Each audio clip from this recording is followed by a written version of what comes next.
It's 4:30 in the morning and it's a lot windier than predicted. It's probably about 20-mile-an-hour winds at the moment. And I'm directly in them. So it's probably the strongest winds that this tent's ever been directly in. And it's doing great. But I am going to have to do a pack up in the dark, inside out. And then I need to get off this hill because the winds are going to be picking up throughout the morning. So by about 9 o'clock, I don't want to be in it.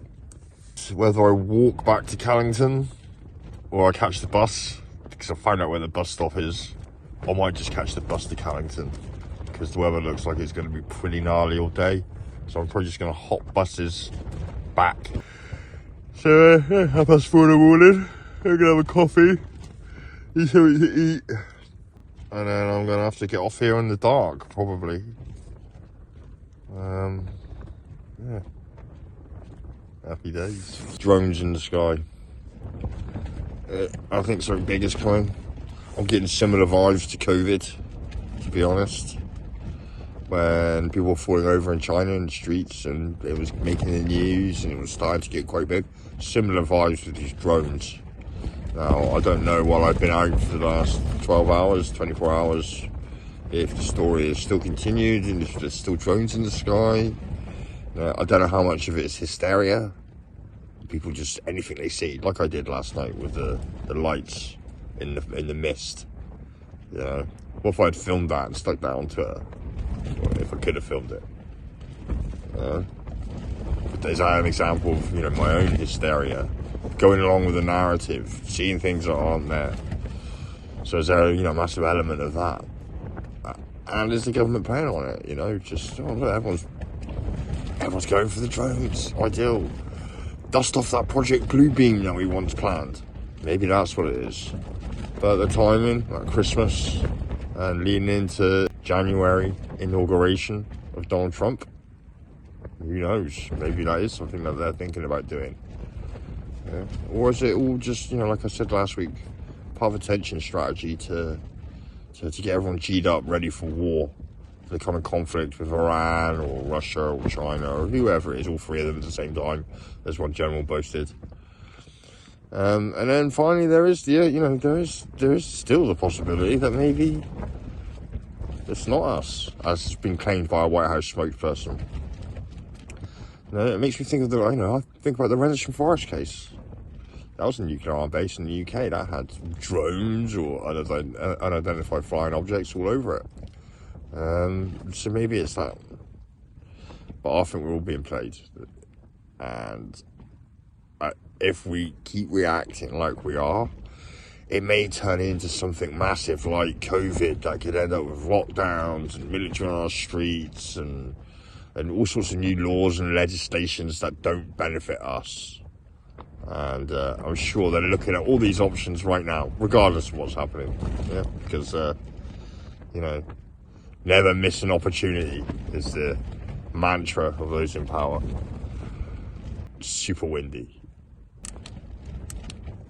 As the weather has changed for the worse over the last 5 or 6 hours since midnight, it's got a lot windier and it's been raining. None of that was predicted. Well, the wind was going to be fairly low level, but it's up to about 20 mile an hour. So the plan is to walk about 4 miles. I'm going to have to get packed up in the dark and walk 4 miles to a place called Crow's Nest. There's a bus stop there. And I'm going to catch the bus from there to Callington rather than walk it. About 4 miles to... But if you listen, it's pretty windy out there. Tent's doing fine though. Just check the weather forecast again, and it looks like the winds are going to pick up 4, 5, 6 miles an hour more over the next hour or so. So, you know, it's 6 o'clock now. I need to be packed and on my way by 7. It's going to be a little bit of an adventure, I think. Yeah, it's all character building, as my old man would say. You never know when you're going to need these skills. And the biggest decision I've got is, do I take the inner down first, or do I take it all down as one? I'll pack everything away, get some footage of outside, get a picture of the day and the morning picture to put on Twitter, and then I'll be hiking back. Okay, new batteries in my torch.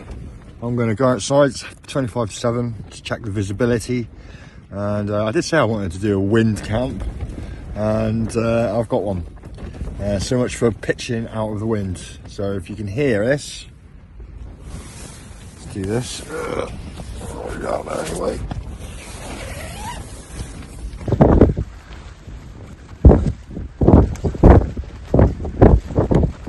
Yeah, visibility is not good. There's no very nice out there at all.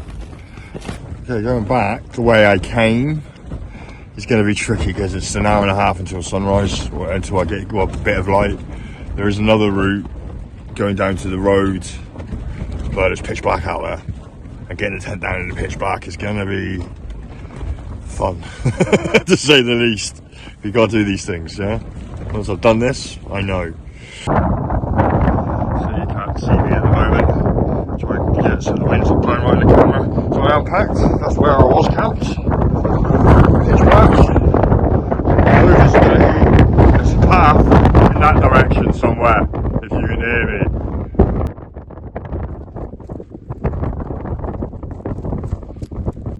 Finally got out of the wind, and I will say this isn't for the faint-hearted. It really isn't. I've been in barflies. It's quite scary. The road, and in the distance, sheep. Okay, safe journeys now, I think. Got a long hike now to the Crow's Nest to find a bus stop to get to Callington. However, down here at least, there's no wind, I'm protected.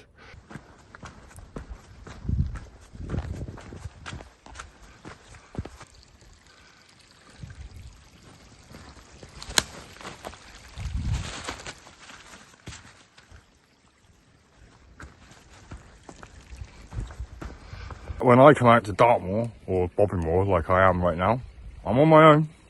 Yeah, if something goes wrong, there's no way for me to. I don't drive. There's no car here to pick me up. I suppose Lucy could drive from the secret Cornish hideout to pick me up, but I'm on my own. Yeah, I haven't got to just pop down to the car park and drive off after it gets a little bit gnarly. You know, it's gonna be mostly roads now, but out here, not many cars. Especially not at this time of the morning.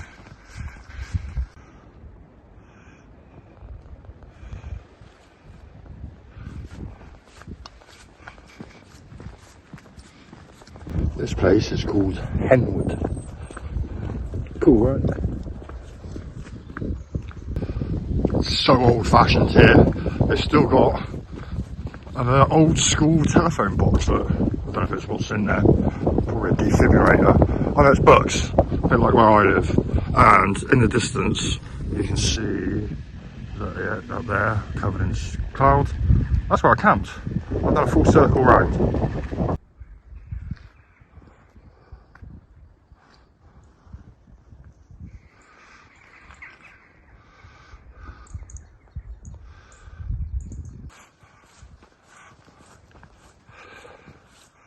I panicked this morning. I panicked because I knew the wind was increasing. I knew I had to get off by a certain time. It was pitch black. It was raining a little bit. It was quite cold. And the tent was fine, but I wasn't. I was panicking, yeah. In the end, I got it all put down and off the hill. It took me about 20 minutes just to get everything away and bang. And I was on my way, and it took me another 20 odd minutes, half an hour to get off the hill and out of the wind. And that's why I do it. Yeah, because there's lessons learned there. And not only that, you know, it's about organising yourself and being practical, as Lucy would say, making a plan. I couldn't stay there. It could have been dangerous. Who knows? Yeah, it's good. It's why I do it. And now I get to see what Bodmin is like, or Bodmin Moor, at 7 o'clock, 8 o'clock in the morning. It's 8 o'clock in the morning. So it's not even sunrise yet. Yeah. And I was thinking as I was walking down the road, how many people get to do this? And actually, I don't know if you can see it, just that's where I camped. They camped just over there. Yeah. Cool, eh?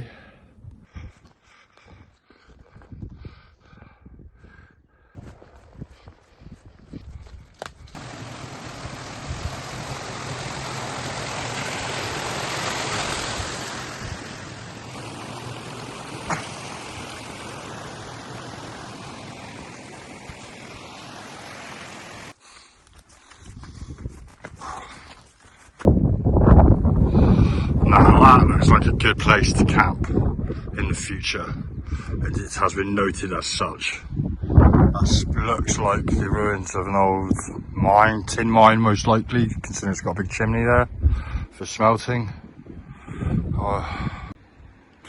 Yeah, amazing ruins, and you could definitely put a tent up here somewhere, no doubt. Ground's a bit uneven.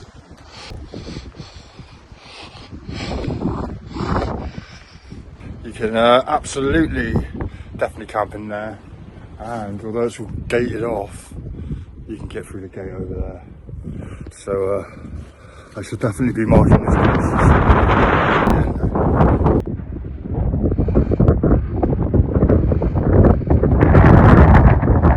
And this is Minions, where I started my walk yesterday.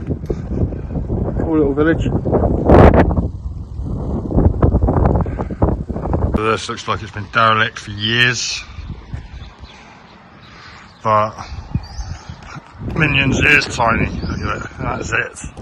Just that. A little bit there of the shop. That's Minions. All it has is some stone circles, and they're called the hurler stones.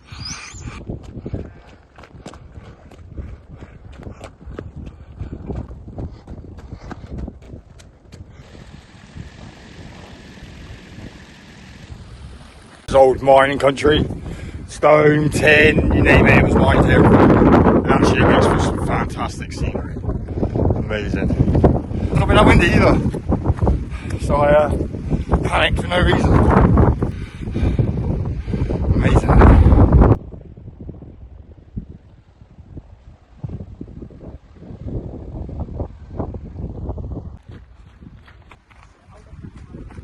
Behind me, this is the crow's nest.